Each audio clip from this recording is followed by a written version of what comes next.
1996 Berkshire Hathaway Incorporated. Chairman's letter to the shareholders of Berkshire Hathaway Incorporated. Our gain in net worth during 1996 was $6.2 billion, or 36.1%. Per share book value, however, grew by less, 31.8%, because the number of Berkshire shares increased.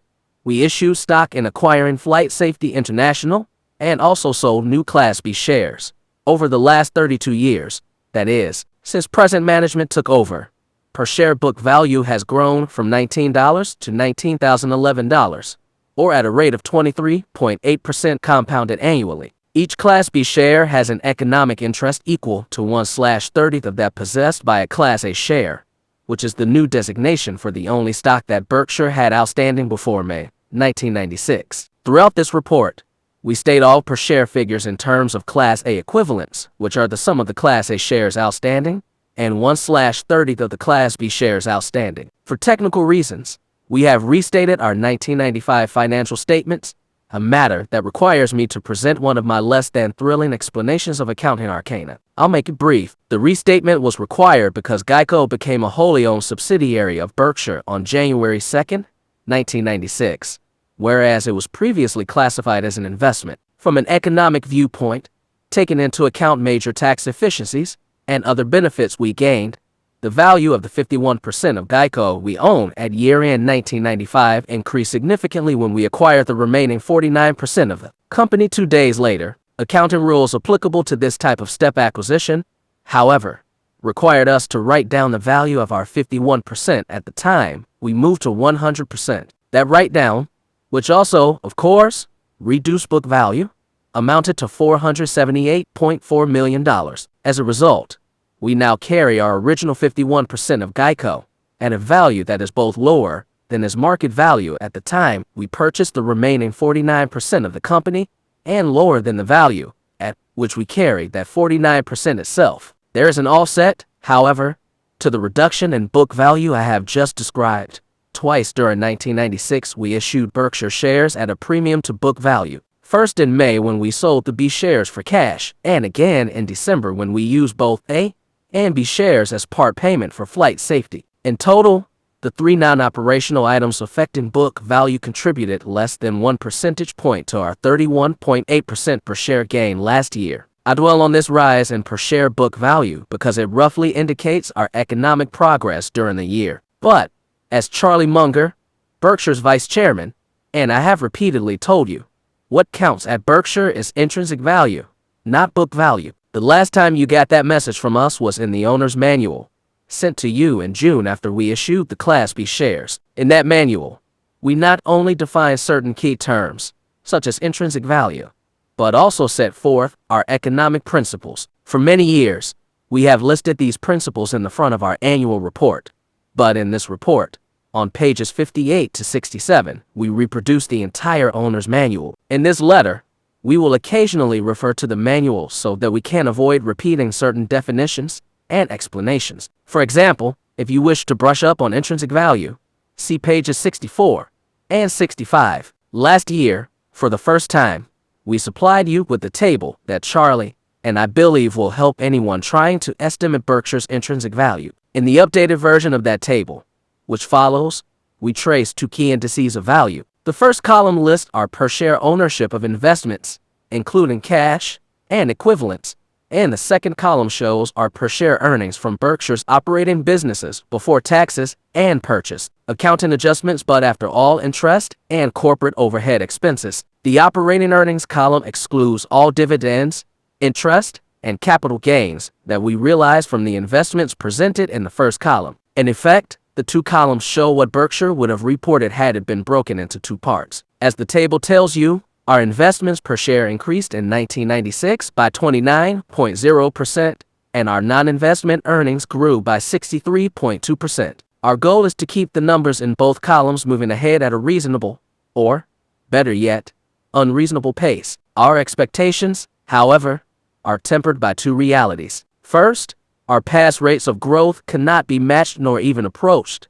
Berkshire's equity capital is now large. In fact, fewer than 10 businesses in America have capital larger, and an abundance of funds tends to dampen returns. Second, Whatever our rate of progress, it will not be smooth.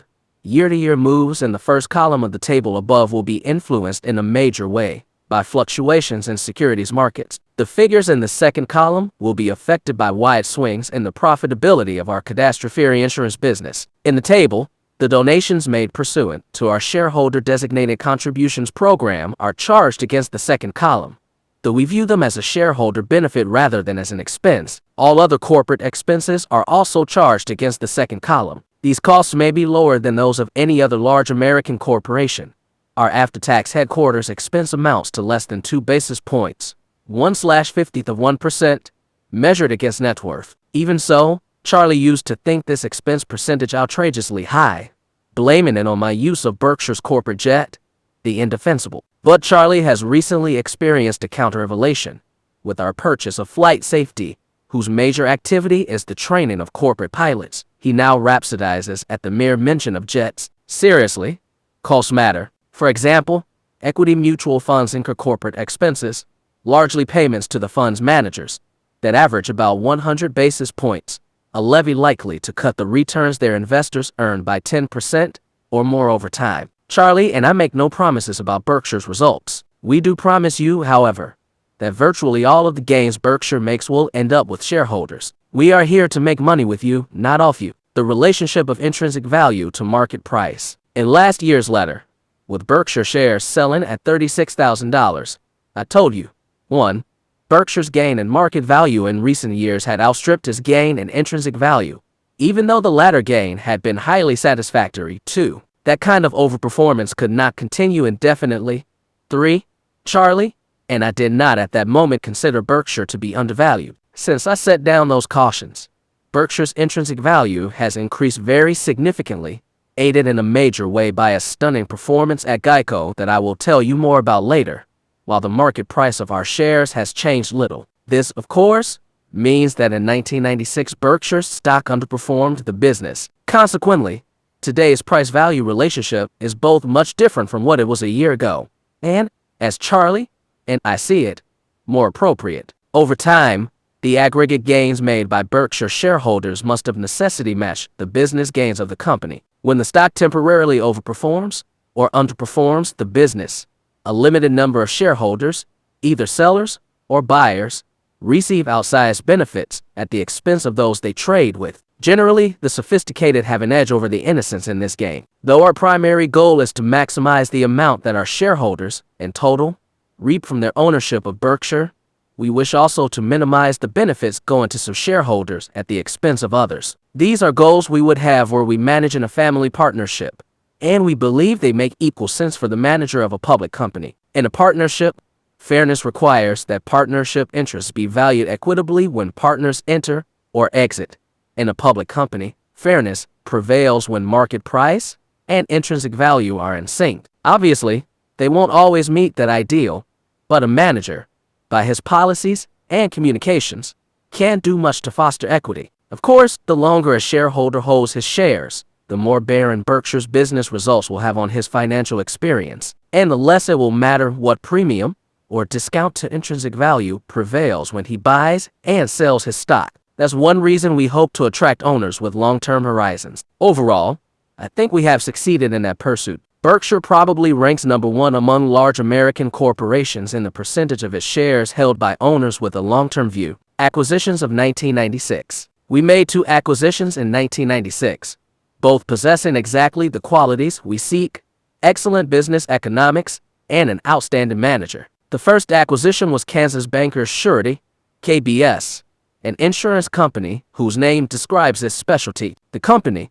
which does business in 22 states, has an extraordinary underwriting record, achieved through the efforts of Don Towle, an extraordinary manager. Don has developed first-hand relationships with hundreds of bankers and knows every detail of his operation. He thinks of himself as running a company that is his, an attitude we treasure at Berkshire. Because of his relatively small size, we placed KBS with Wesco, our 80% owned subsidiary, which has wanted to expand its insurance operations. You might be interested in the carefully crafted and sophisticated acquisition strategy that allowed Berkshire to nab this deal. Early in 1996, I was invited to the 40th birthday party of my nephew's wife, Jane Rogers. My taste for social events being low, I immediately, and in my standard, gracious way, began to invent reasons for skipping the event. The party planners then countered brilliantly by offering me a seat next to a man I always enjoy, Jane's dad, Roy Dinsdale. So I went. The party took place on January 26th. Though the music was loud, why must bands play as if they will be paid by the decibel? I just managed to hear Roy say he'd come from a director's meeting at Kansas Bankers Surety, a company I'd always admired. I shouted back that he should let me know if it ever became available for purchase. On February 12th, I got the following letter from Roy. Dear Warren, enclosed is the annual financial information on Kansas Bankers Surety. This is the company that we talked about at Janie's party. If I can be of any further help, please let me know.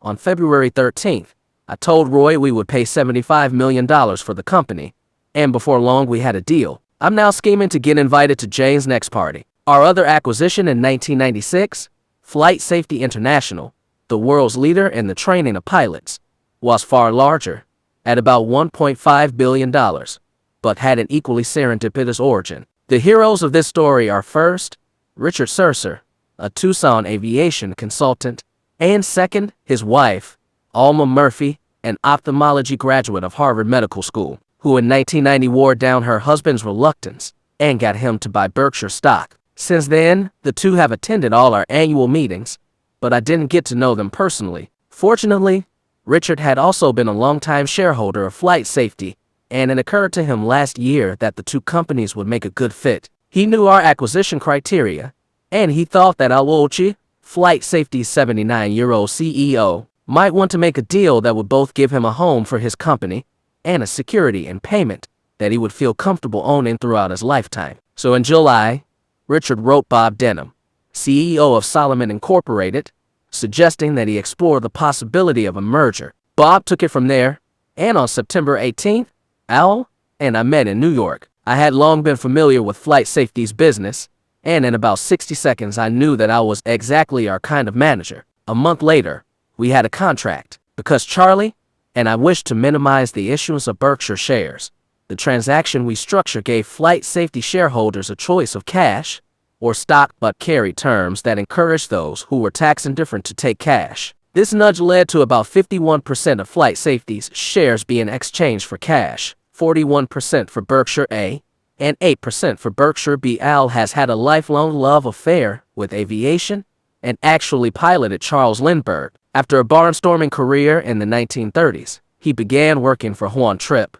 Pan Am's legendary chief. In 1951, while still at Pan Am, Al founded Flight Safety, subsequently building it into a simulator, manufacturer, and a worldwide trainer of pilots single-engine, helicopter, jet, and marine. The company operates in 41 locations, outfitted with 175 simulators of planes ranging from the very small, such as Cessna 210s, to Boeing 747s. Simulators are not cheap. They can cost as much as $19 million. So this business, unlike many of our operations, is capital intensive. About half of the company's revenues are derived from the training of corporate pilots, with most of the balance coming from airlines and the military. Al may be 79, but he looks and acts about 55. He will run operations just as he has in the past. We never fool with success. I have told him that though we don't believe in splitting Berkshire stock, we will split his age 2-for-1 when he hits 100. An observer might conclude from our hiring practices that Charlie and I were traumatized early in life by an EEOC bulletin on age discrimination. The real explanation, however, is self-interest. It's difficult to teach a new dog old tricks. The many Berkshire managers who are past 70 hit home runs today at the same pace that long ago gave them reputations as young slugging sensations. Therefore, to get a job with us, just employ the tactic of the 76-year-old who persuaded a dazzling beauty of 25 to marry him. How did you ever get her to accept? Asked his envious contemporaries. The comeback, I told her I was 86. And now we pause for our usual commercial. If you own a large business with good economic characteristics and wish to become associated with an exceptional collection of businesses having similar characteristics, Berkshire may well be the home you seek. Our requirements are set forth on page 21. If your company meets them, and if I fail to make the next birthday party you attend, give me a call. Insurance operations, Overview. Our insurance business was terrific in 1996. In both primary insurance, where GEICO is our main unit, and in our supercat reinsurance business, results were outstanding. As we've explained in past reports, what counts in our insurance business is, first, the amount of float we generate, and, second, is cost to us. These are matters that are important for you to understand because float is a major component of Berkshire's intrinsic value that is not reflected in book value. To begin with, float is money we hold but don't own. In an insurance operation, float arises because premiums are received before losses are paid. Secondly, the premiums that an insurer takes in typically do not cover the losses and expenses it eventually must pay. That leaves it running an underwriting loss, which is the cost of float. An insurance business has value if its cost of float over time is less than the cost the company would otherwise incur to obtain funds. But the business is an albatross if the cost of its float is higher than market rates for money. As the numbers in the following table show, Berkshire's insurance business has been a huge winner. For the table, we have calculated our float, which we generate in large amounts relative to our premium volume, by adding loss reserves, loss adjustment reserves, funds held under reinsurance assumed and unearned premium reserves, and then subtracting agents' balances, prepaid acquisition costs, prepaid taxes, and deferred charges applicable to assumed reinsurance. Our cost of float is determined by our underwriting loss or profit. In those years when we have had an underwriting profit, such as the last 4, our cost of float has been negative. In effect, we have been paid for holding money. Since 1967, when we entered the insurance business, our float has grown at an annual compounded rate of 22.3%. In more years than not, our cost of funds has been less than nothing. This access to free money has boosted Berkshire's performance in a major way. Moreover, our acquisition of GEICO materially increases the probability that we can continue to obtain free funds in increasing amounts. Supercat insurance. As in the past 3 years, we once again stress that the good results we are reporting for Berkshire stem in part from our supercat business having a lucky year. In this operation, we sell policies that insurance and reinsurance companies buy to protect themselves from the effects of mega catastrophes. Since truly major catastrophes are rare occurrences, our supercat business can be expected to show large profits in most years and to record a huge loss occasionally. In other words, the attractiveness of our supercat business will take a great many years to measure. What you must understand, however, is that a truly terrible year in the supercat business is not a possibility. It's a certainty. The only question is when it will come. I emphasize this lugubrious point because I would not want you to panic and sell your Berkshire stock upon hearing that some large catastrophe had cost us a significant amount. If you would tend to react that way, you should not own Berkshire shares now, just as you should entirely avoid owning stocks if a crashing market would lead you to panic and sell. Selling fine businesses on scary news is usually a bad decision.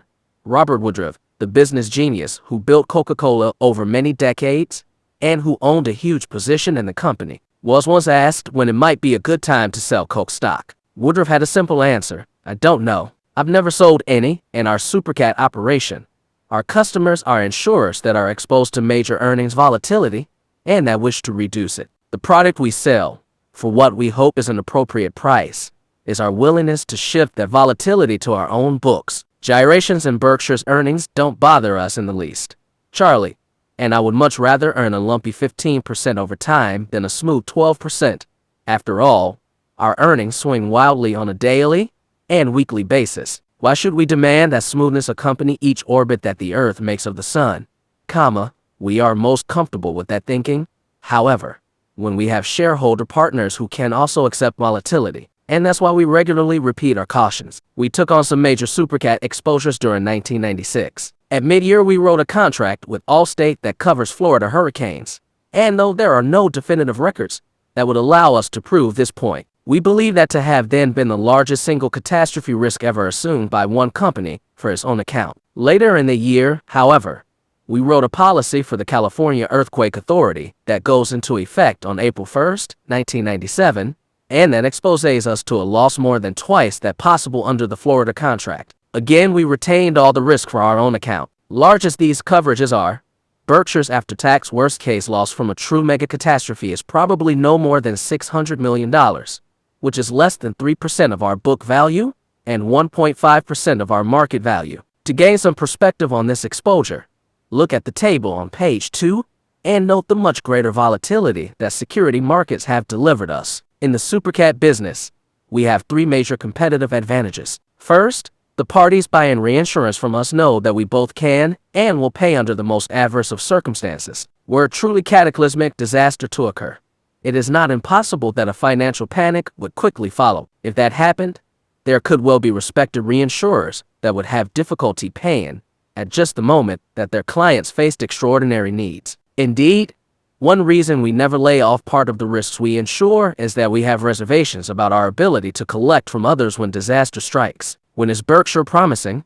Insurers know with certainty that they can collect promptly. Our second advantage, somewhat related, is subtle but important. After a mega catastrophe, insurers might well find it difficult to obtain reinsurance even though their need for coverage would then be particularly great. At such a time, Berkshire would without question have very substantial capacity available, but it will naturally be our long-standing clients that have first call on it. That business reality has made major insurers and reinsurers throughout the world realize the desirability of doing business with us. Indeed, we are currently getting sizable standby fees from reinsurers that are simply nailing down their ability to get coverage from us should the market tighten. Our final competitive advantage is that we can provide dollar coverages of a size neither matched nor approached elsewhere in the industry. Insurers looking for huge covers know that a single call to Berkshire will produce a firm and immediate offering. A few facts about our exposure to California earthquakes. Our largest risk seem in order.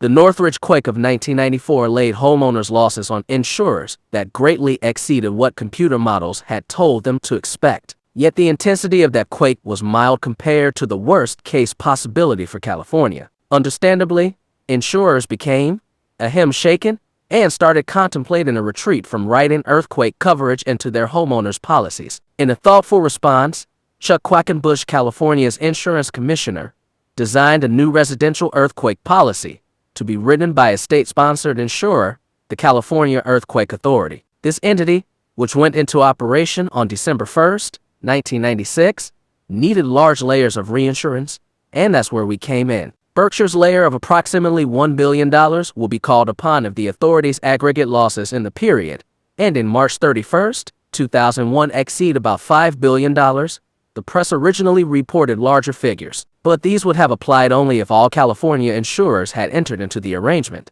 Instead, only 72% signed up.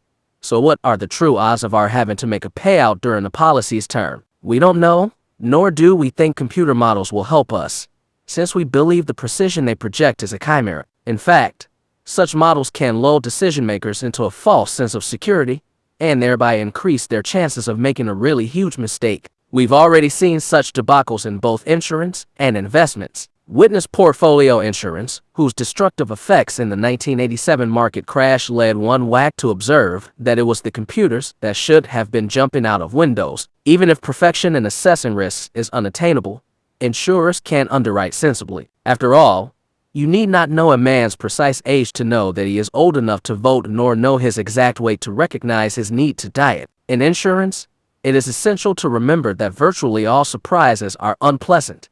And with that in mind, we try to price our supercat exposures so that about 90% of total premiums end up being eventually paid out in losses and expenses. Over time, we will find out how smart our pricing has been, but that will not be quickly. The supercat business is just like the investment business in that it often takes a long time to find out whether you knew what you were doing. What I can state with certainty, however, is that we have the best person in the world to run our supercat business, Ajit Jain, whose value to Berkshire is simply enormous. In the reinsurance field, disastrous propositions abound. I know that because I personally embraced all too many of these in the 1970s, and also because GEICO has a large runoff portfolio made up of foolish contracts written in the early 1980s, able though its then management was. Ajit, I can assure you, won't make mistakes of this type. I have mentioned that a mega catastrophe might cause a catastrophe in the financial markets, a possibility that is unlikely but not far-fetched. Were the catastrophe a quake in California of sufficient magnitude to tap our coverage,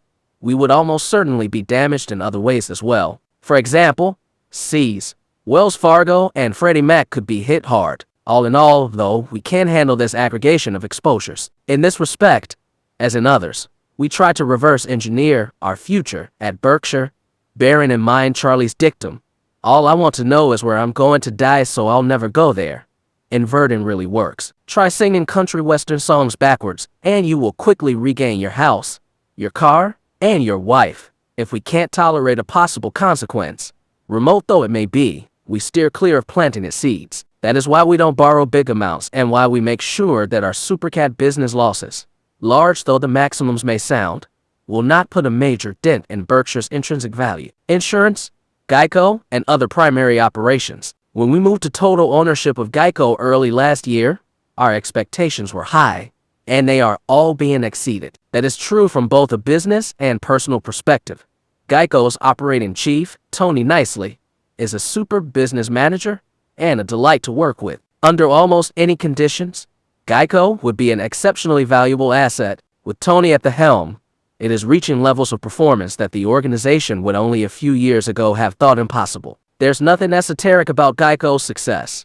The company's competitive strength flows directly from its position as a low-cost operator. Low costs permit low prices, and low prices attract and retain good policyholders. The final segment of a virtuous circle is drawn when policyholders recommend us to their friends. GEICO gets more than 1 million referrals annually, and these produce more than half of our new business, an advantage that gives us enormous savings in acquisition expenses, and that makes our costs still lower. This formula worked in spades for GEICO in 1996. Its voluntary auto policy count grew 10%. During the previous 20 years, the company's best ever growth for a year had been 8%, a rate achieved only once. Better yet, the growth in voluntary policies accelerated during the year, led by major gains in the non-standard market, which has been an underdeveloped area at GEICO. I focus here on voluntary policies because the involuntary business we get from assigned risk pools and the like is unprofitable. Growth in that sector is most unwelcome. GEICO's growth would mean nothing if it did not produce reasonable underwriting profits. Here, too, the news is good.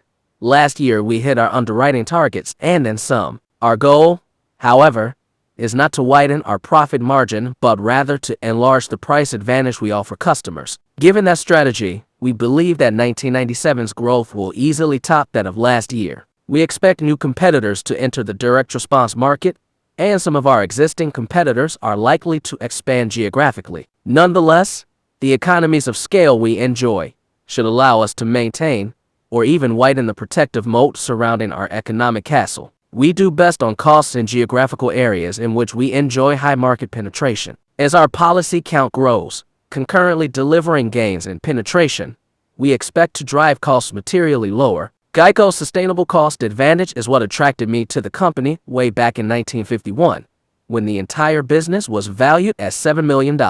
It is also why I felt Berkshire should pay $2.3 billion last year for the 49% of the company that we didn't then own. Maximizing the results of a wonderful business requires management and focus. Lucky for us, we have in Tony a super manager whose business focus never wavers. Wanting also to get the entire GEICO organization concentrating as he does, we needed a compensation plan that was itself sharply focused.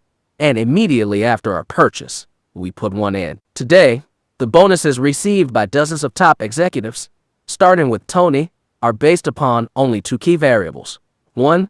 Growth in voluntary auto policies, and 2. Underwriting profitability on seasoned auto business, meaning policies that have been on the books for more than 1 year. In addition, we use the same yardsticks to calculate the annual contribution to the company's profit-sharing plan. Everyone at GEICO knows what counts. The GEICO plan exemplifies Berkshire's incentive compensation principles. Goals should be 1. Tailored to the economics of the specific operating business. 2. Simple in character so that the degree to which they are being realized can be easily measured.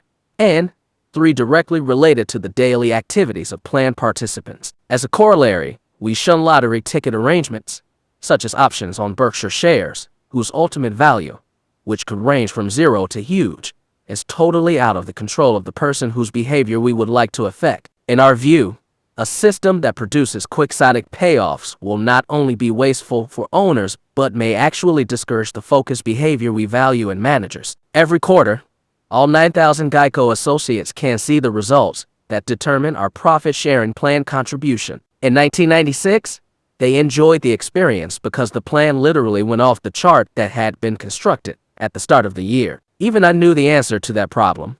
Enlarged the chart. Ultimately, the results called for a record contribution of 16.9%, $40 million, compared to a 5-year average of less than 10% for the comparable plans previously in effect. Furthermore, at Berkshire, we never greet good work by raising the bar. If GEICO's performance continues to improve, we will happily keep on making larger charts. Lou Simpson continues to manage GEICO's money in an outstanding manner. Last year, the equities in his portfolio outdid the S&P 500 by 6.2 percentage points. In Lou's part of GEICO's operation, we again tie compensation to performance, but to investment performance over a 4-year period, not to underwriting results nor to the performance of GEICO as a whole. We think it foolish for an insurance company to pay bonuses that are tied to overall corporate results when great work on one side of the business, underwriting, or investment, could conceivably be completely neutralized by bad work on the other. If you bet .350 at Berkshire, you can be sure you will get paid commensurately even if the rest of the team bets .200. In Lou and Tony, however, we are lucky to have Hall of Famers in both key positions. Though they are, of course, smaller than GEICO, our other primary insurance operations turned in equally stunning results last year. National Indemnity's traditional business had a combined ratio of 74.2 and, as usual, developed a large amount of float compared to premium volume. Over the last 3 years, this segment of our business, run by Don Worster, has had an average combined ratio of 83.0. Our home state operation, managed by Rod Eldred, recorded a combined ratio of 87.1 even though it absorbed the expenses of expanding to new states. Rod's 3-year combined ratio is an amazing 83.2. Berkshire's workers' compensation business, run out of California by Brad Kinsler, has now moved into 6 other states and, despite the cost of that expansion, again achieved an excellent underwriting profit. Finally, John Kaiser, at Central States Indemnity, set new records for premium volume while generating good earnings from underwriting. In aggregate, our smaller insurance operations, now including Kansas Bankers Surety, have an underwriting record virtually unmatched in the industry. Don, Rod, Brad, and John have all created significant value for Berkshire, and we believe there is more to come. Taxes. In 1961, President Kennedy said that we should ask not what our country can do for us, but rather ask what we can do for our country. Last year, we decided to give his suggestion a try, and who says it never hurts to ask? We were told to mail $860 million in income taxes to the U.S. Treasury. Here's a little perspective on that figure. If an equal amount had been paid by only 2,000 other taxpayers, the government would have had a balanced budget in 1996 without needing a dime of taxes, income, or Social Security, or what have you, from any other American. Berkshire shareholders can truly say, I gave at the office, Charlie, and I believe that large tax payments by Berkshire are entirely fitting. The contribution we thus make to society's well-being is at most only proportional to its contribution to ours. Berkshire prospers in America as it would nowhere else. Sources of reported earnings. The table that follows shows the main sources of Berkshire's reported earnings. In this presentation, purchase accounting adjustments are not assigned to the specific businesses to which they apply, but are instead aggregated and shown separately. This procedure lets you view the earnings of our businesses as they would have been reported had we not purchased them. For the reasons discussed on pages 65 and 66, this form of presentation seems to us to be more useful to investors and managers than one utilizing generally accepted accounting principles,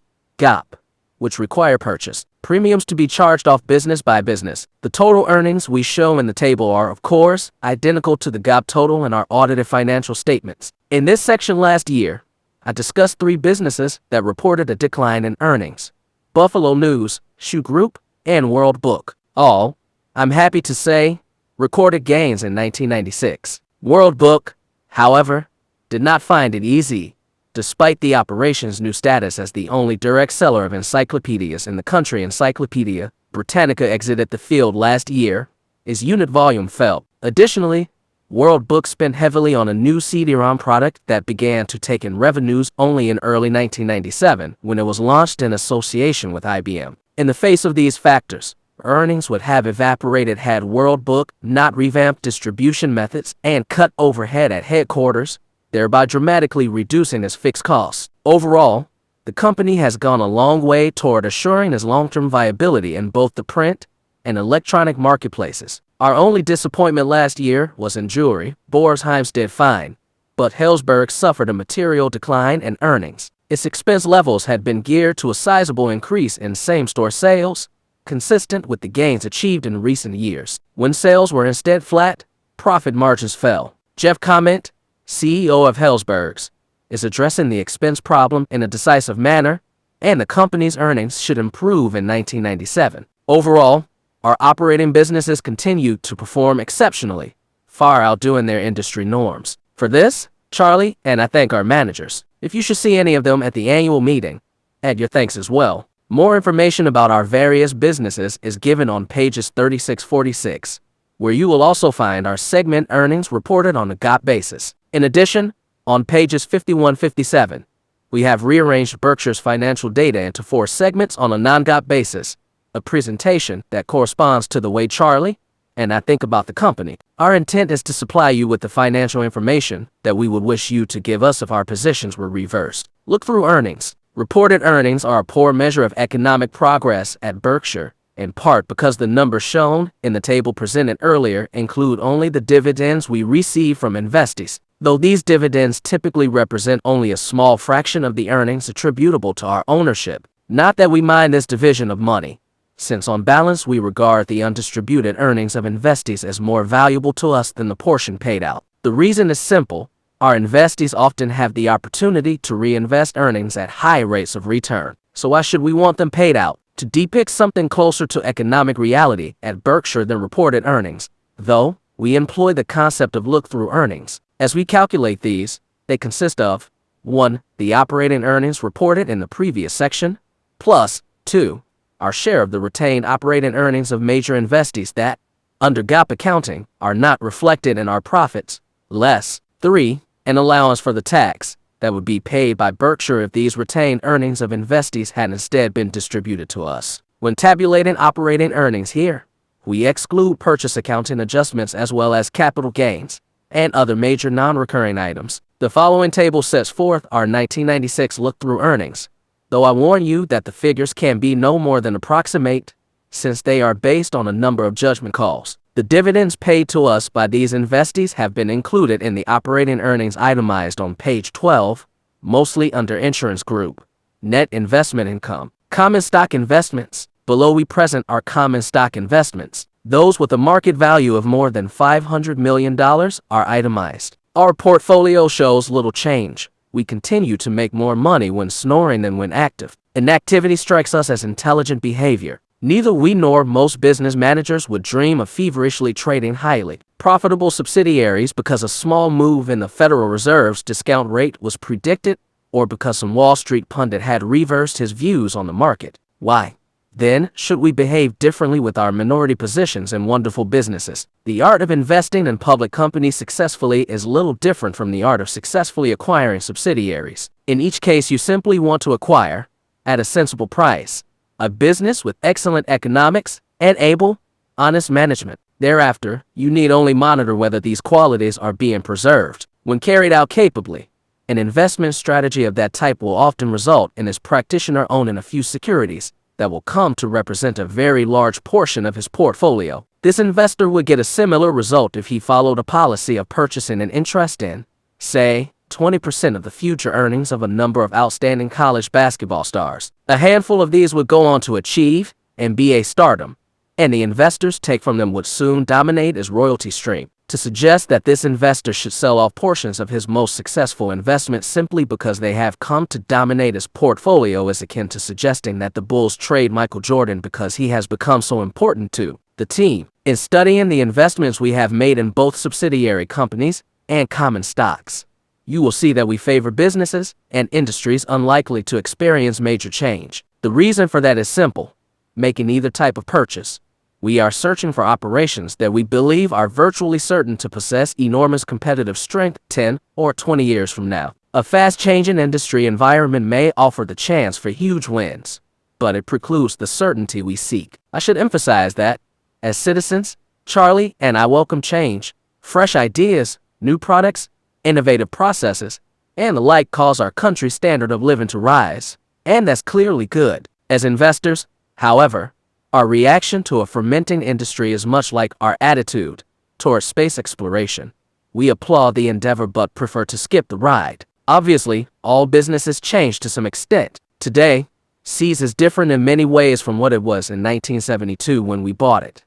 It offers a different assortment of candy, employs different machinery, and sells through different distribution channels. But the reasons why people today buy boxed chocolates, and why they buy them from us rather than from someone else, are virtually unchanged from what they were in the 1920s when the See family was building the business. Moreover, these motivations are not likely to change over the next 20 years, or even 50. We look for similar predictability in marketable securities. Take Coca-Cola.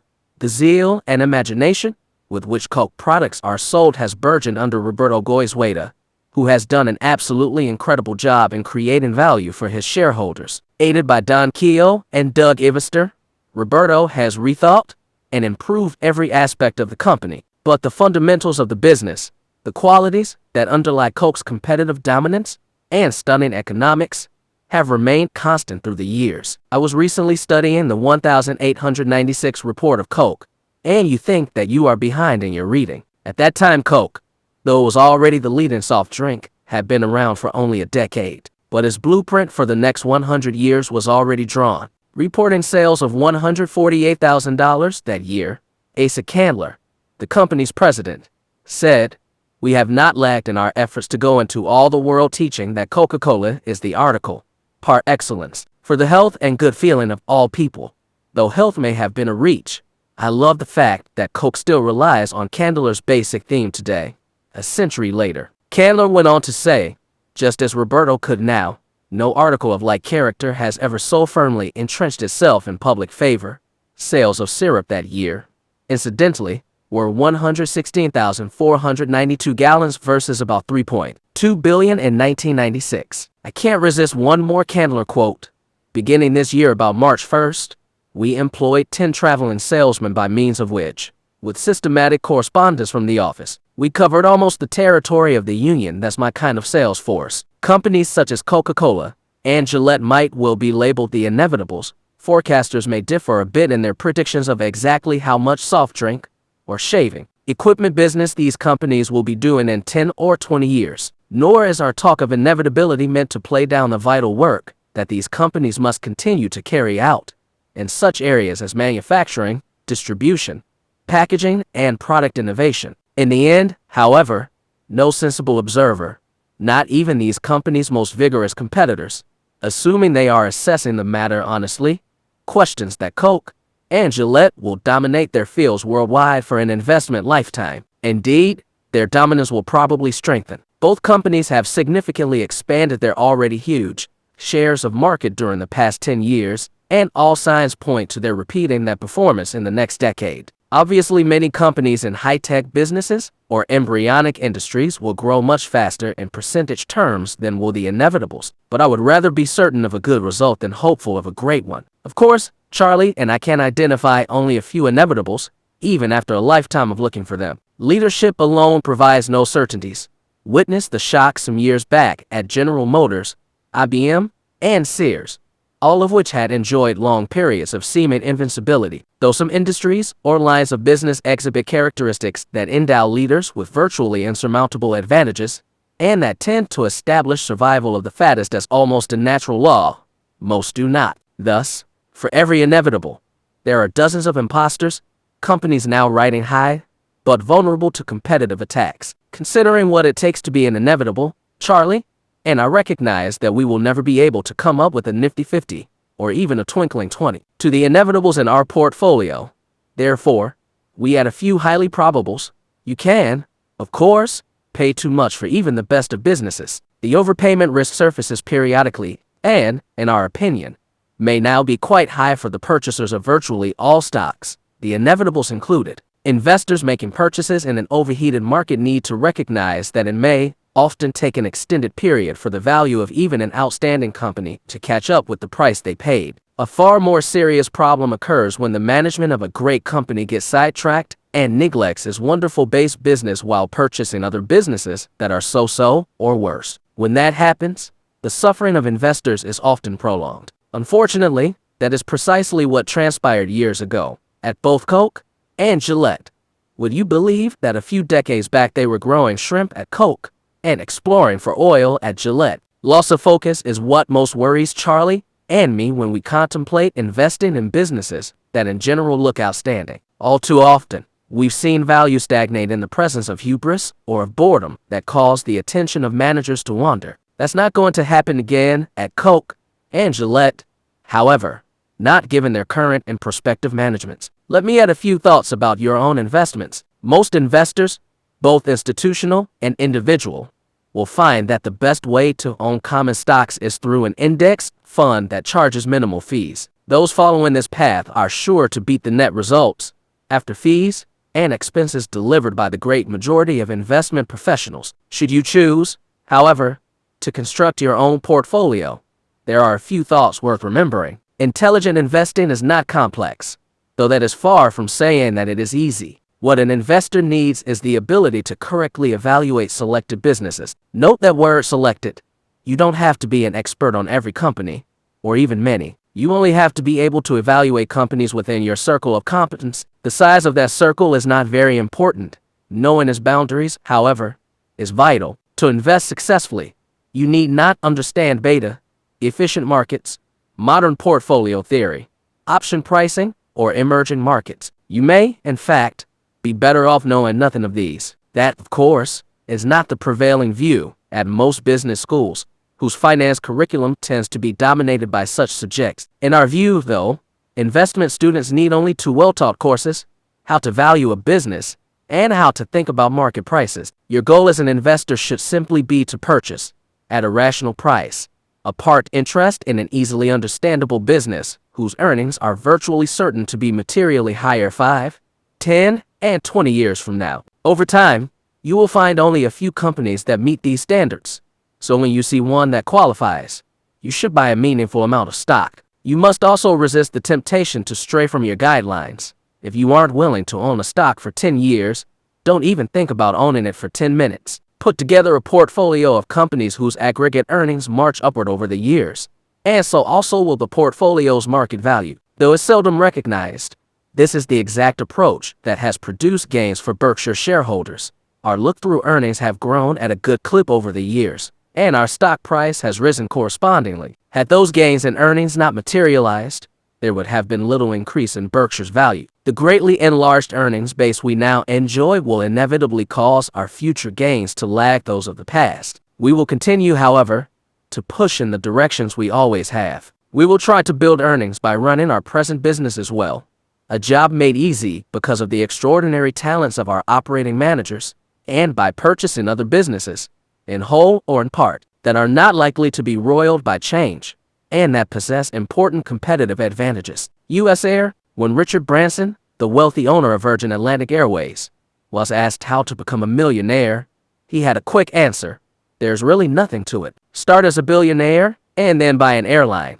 Unwilling to accept Branson's proposition on faith, your chairman decided in 1989 to test it by investing $358 million in a 9.25% preferred stock of USAir. I liked and admired Ed Colodny, the company's then CEO, and I still do, but my analysis of USAir's business was both superficial and wrong. I was so beguiled by the company's long history of profitable operations, and by the protection that ownership of a senior security seemingly offered me, that I overlooked the crucial point. USAir's revenues would increasingly feel the effects of an unregulated, fiercely competitive market, whereas its cost structure was a holdover from the days when regulation protected profits. These costs, if left unchecked, portended disaster, however reassuring the airline's past record might be. If history supplied all of the answers, the Forbes 400 would consist of librarians to rationalize its costs. However, USAir needed major improvements in its labor contracts,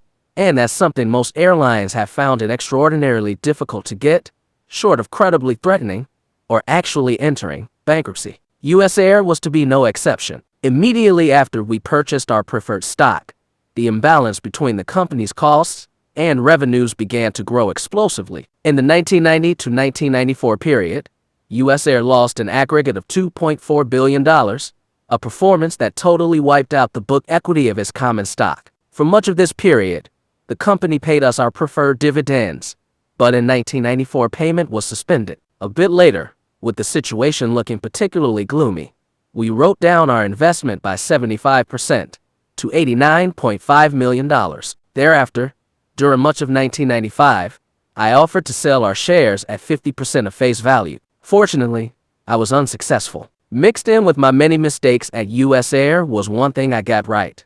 Making our investment, we wrote into the preferred contract a somewhat unusual provision stipulating that penalty dividends, to run 5 percentage points over the prime rate, would be accrued on any arrearages. This meant that when our 9.25% dividend was omitted for 2 years, the unpaid amounts compounded at rates ranging between 13.25% and 14%. Facing this penalty provision, USAir had every incentive to pay arrearages just as promptly as it could. And in the second half of 1996, when USAir turned profitable, it indeed began to pay, giving $47.9 million.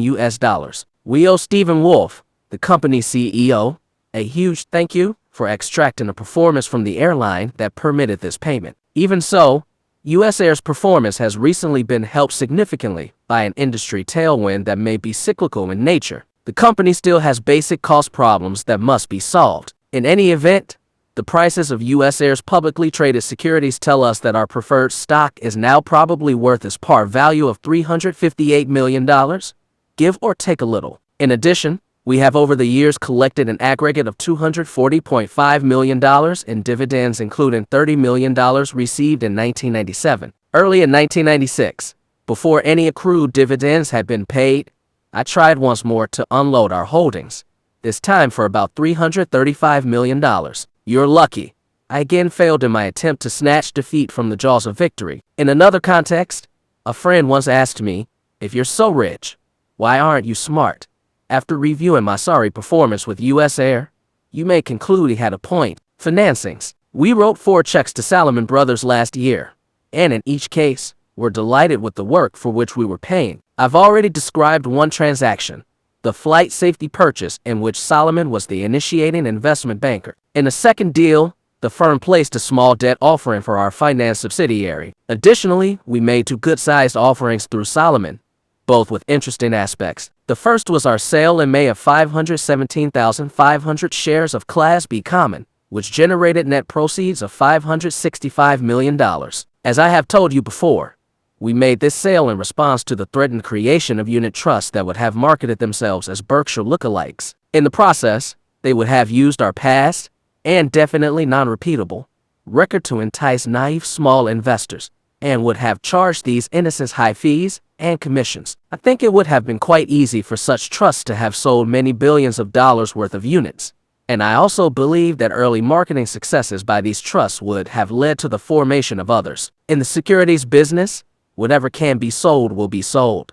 The trusts would have meanwhile indiscriminately poured the proceeds of their offerings into a supply of Berkshire shares that is fixed and limited. The likely result, a speculative bubble in our stock. For at least a time, the price jump would have been self-validating, in that it would have pulled new waves of naive and impressionable investors into the trusts and set off still more buying of Berkshire shares. Some Berkshire shareholders choosing to exit might have found that outcome ideal, since they could have profited at the expense of the buyers entering with false hopes. Continuing shareholders, however, would have suffered once reality set in, for at that point Berkshire would have been burdened with both hundreds of thousands of unhappy, indirect owners, trust holders, that is, and a stained reputation. Our issuance of the B shares not only arrested the sale of the trusts, but provided a low-cost way for people to invest in Berkshire if they still wished to after hearing the warnings we issued. To blunt the enthusiasm that brokers normally have for pushing new issues, because that's where the money is, we arranged for our offering to carry a commission of only 1.5%, the lowest payoff that we have ever seen in a common stock underwriting. Additionally, we made the amount of the offering open-ended, thereby repelling the typical IPO buyer who looks for a short-term price spurt arising from a combination of hype and scarcity. Overall, we tried to make sure that the B stock would be purchased only by investors with a long-term perspective. Those efforts were generally successful. Trading volume in the B shares immediately following the offering, a rough index of flipping, was far below the norm for a new issue. In the end, we added about 40,000 shareholders, most of whom We believe both understand what they own and share our time horizons. Salomon could not have performed better in the handling of this unusual transaction. Its investment bankers understood perfectly what we were trying to achieve and tailored every aspect of the offering to meet these objectives. The firm would have made far more money, perhaps 10 times as much, if our offering had been standard in its makeup. But the investment bankers involved made no attempt to tweak the specifics in that direction. Instead, they came up with ideas that were counter to Salomon's financial interest, but that made him much more certain Berkshire's goals would be reached. Terry Fitzgerald captained this effort, and we thank him for the job that he did. Given that background, it won't surprise you to learn that we again went to Terry when we decided late in the year to sell an issue of Berkshire notes that can be exchanged for a portion of the Salomon shares that we hold. In this instance, once again, Salomon did an absolutely first-class job, selling $500 million principal amount of 5-year notes for $447.1 million. Each $1,000 note is exchangeable into 17.65 shares and is callable in 3 years at accreted value. Counting the original issue discount and a 1% coupon, the securities will provide a yield of 3% to maturity for holders who do not exchange them for Salomon stock. But it seems quite likely that the notes will be exchanged before their maturity. If that happens, our interest cost will be about 1.1% for the period prior to exchange. In recent years, it has been written that Charlie and I are unhappy about all investment banking fees. That's dead wrong. We have paid a great many fees over the last 30 years, beginning with the check we wrote to Charlie Hyder upon our purchase of National Indemnity in 1967, and we are delighted to make payments that are commensurate with performance. In the case of the 1996 transactions as Salomon Brothers, we more than got our money's worth. Miscellaneous. Though it was a close decision, Charlie and I have decided to enter the 20th century. Accordingly, we are going to put future quarterly and annual reports of Berkshire on the internet, where they can be accessed via http://www.berkshirehathaway.com. We will always post these reports on a Saturday so that anyone interested will have ample time to digest the information before trading begins. Our publishing schedule for the next 12 months is May 17, 1997, August 16, 1997, November 15, 1997, and March 14, 1998. We will also post any press releases that we issue. At some point, we may stop mailing our quarterly reports and simply post these on the internet. This move would eliminate significant costs. Also, we have a large number of street name holders and have found that the distribution of our quarterlies to them is highly erratic. Some holders receive their mailings weeks later than others. The drawback to internet-only distribution is that many of our shareholders lack computers. Most of these holders, however, could easily obtain printouts at work or through friends. Please let me know if you prefer that we continue mailing quarterlies. We want your input, starting with whether you even read these reports, and at a minimum will make no change in 1997. Also, we will definitely keep delivering the annual report in its present form, in addition to publishing it on the internet. About 97.2% of all eligible shares participated in Berkshire's 1996 Shareholder Designated Contributions Program. Contributions made were $13.30 million, and 3,910 charities were recipients. A full description of the Shareholder Designated Contributions Program appears on pages 48-49. Every year, a few shareholders miss out on the program because they don't have their shares registered in their own names on the prescribed record date, or because they fail to get the designation form back to us within the 60-day period allowed. This is distressing to Charlie and me, but if replies are received late, we have to reject them because we can't make exceptions for some shareholders while refusing to make them for others. To participate in future programs, you must own Class A shares that are registered in the name of the actual owner, not the nominee name of a broker, bank, or depository. Shares not so registered on August 31st, 1997, will be ineligible for the 1997 program. When you get the form, return it promptly so that it does not get put aside or forgotten. The annual meeting. Our capitalist version of Woodstock, the Berkshire annual meeting, will be held on Monday, May 5th. Charlie and I thoroughly enjoyed this event, and we hope that you come. We will start at 9:30 a.m., break for about 15 minutes at noon. Food will be available, but at a price, of course, and then continue talking to hardcore attendees until at least 3:30. Last year, we had representatives from all 50 states, as well as Australia, Greece, Israel, Portugal, Singapore, Sweden, Switzerland, and the United Kingdom. The annual meeting is a time for owners to get their business-related questions answered, and therefore Charlie and I will stay on stage until we start getting punchy. When that happens, I hope you notice a change. Last year, we had attendance of 5,000 and strained the capacity of the Holiday Convention Center, even though we spread out over 3 rooms. This year, our new Class B shares have caused a doubling of our stockholder count, and we are therefore moving the meeting to the Exarban Coliseum, which holds about 10,000 and also has a huge parking lot. The doors will open for the meeting at 7 a.m., and at 8:30 we will, upon popular demand, show a new Berkshire movie produced by Mark Hamburg, our CFO. In this company, no one gets by with doing only a single job, overcoming our legendary repugnance for activities even faintly commercial.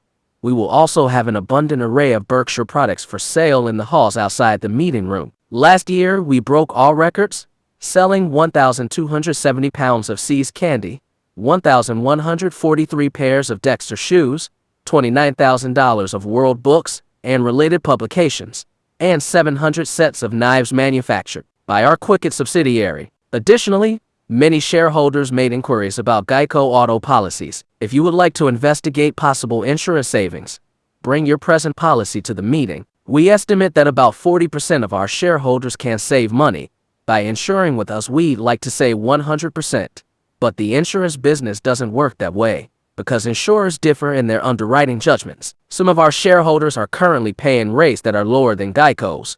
An attachment to the proxy material enclosed with this report explains how you can obtain the card you will need for admission to the meeting. We expect a large crowd, so get both plane and hotel reservations promptly. American Express 800-799-6634 will be happy to help you with arrangements. As usual, we will have buses servicing the larger hotels to take you to and from the meeting, and also to take you to Nebraska Furniture Mart, Borsheim's, and the airport after it is over. And FM's main store, located on a 75-acre site about a mile from Exarban, is open from 10 a.m.